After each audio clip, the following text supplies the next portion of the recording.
always say that there are no minions in football anymore, that everybody is coming to the World Cup with their A game, and you cannot overlook or underrate anyone. So how optimistic are you for the rest of the matches that we have? Because Coach Gennett Roy is keeping hope alive and says we still have a chance to qualify. And he's right.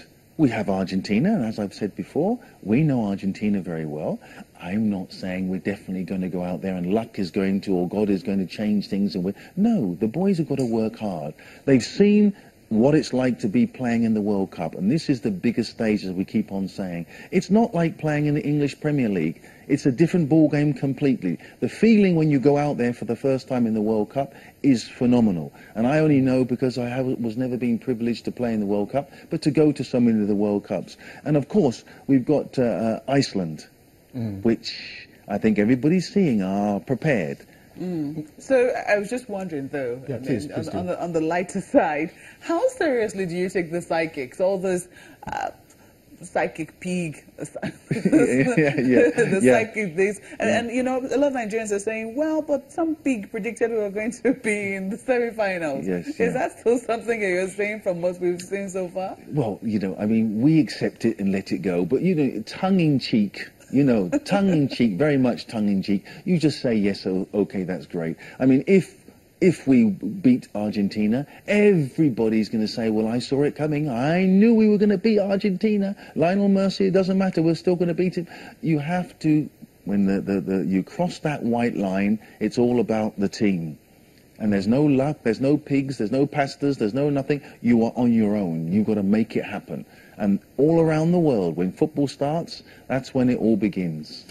Do you think in some ways we have become too content, as I'm talking about the national team now, just content to be there? It seems that you get the sense that there's like, it's almost like we're playing with house money. We lost so many friendlies before the match that the world is raving about Nigerian jerseys, for example, not so much our play. They seem to be just enjoying the moment, soaking it in, but is that becoming a detriment to actual performance? Is there are you seeing the motivation you want to see from the boys? Oh, look, you know, I must say, you're right about the shirts. Nobody can get the shirts, which is great. That means the interest is unbelievable. Even I can't get a shirt.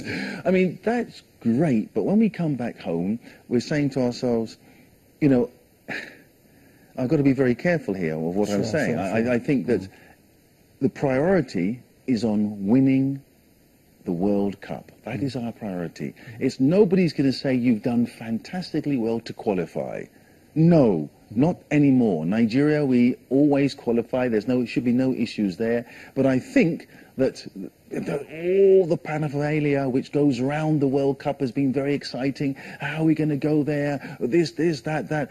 And I sometimes think sometimes less is more. When I say that, I mean less hype and more action. Now, some people will say that we have to give it to the organizers, though. They seem to have brought on their A game in terms of, you know, getting the team ready, ensuring that they had the right jerseys, ensuring that they had the right train. Yes, that's their job. We've seen situations whereby, you know, players are complaining, oh, their allowances haven't been paid, their bonuses have not been paid, you know, complaints as to where they were staying, or in some instances they were stranded. You know, we've seen those kinds of complaints before, so perhaps will some praise not be due to the organizers for doing what they ought to have done? Look, we've lost every match from the friendlies to a senior match. That was not owing to the fault No, of the it wasn't. So we're not going to praise them. The organisers have a job to do and they're paid to do the job. So we're not going to start praising the organisers. Once players start complaining, which happens before, but not for a long time. We haven't had any situation with players who haven't been paid their salaries or their entitlements. Now we're a little bit more professional. I can say that the organisers have done a perfect job, but we don't give them praise yet. Perfect and perfection is winning matches. And that's what we haven't done. I know you've had a keen eye on Iceland being our next opponent. What have you seen from them, and how do you think they will interplay with our team? Well, from the start, I said that Iceland are the bogey team. When I say the bogey team, the team that everybody has to be careful of, because we just don't know what they've got. All of their players, the whole 22-man squad, are playing in Europe. So it's not like we can say we don't know them. We can. But when they come together as a force, we can see that they're a very exciting team. I'm a little bit worried, but I think that their little experience that we've had against Croatia has woken up a lot of our players, and I think they now know what to expect. So fingers crossed, I think it's going to be an explosive match. For us, this last match, or our match against Iceland, is the make or break. That's the make or break. Would you be asking for any changes on the team, for instance? I would be, but I certainly wouldn't be saying it on television. that's the truth. Because I'm seeing here, well, Chris Oshaw here is not very, very optimistic. He says those boys should just pack their bags and come home. Oh, Chris. They lack maturity, discipline on the field. Mikel is still a boy. Well, he goes on and on. He says the World Cup is a war, and you must fight and fight hard. I like very that. hard. And you also see here, Bamidele Sampson is asking, what about late changes, replacements made by the coach 10 minutes to the end of the game?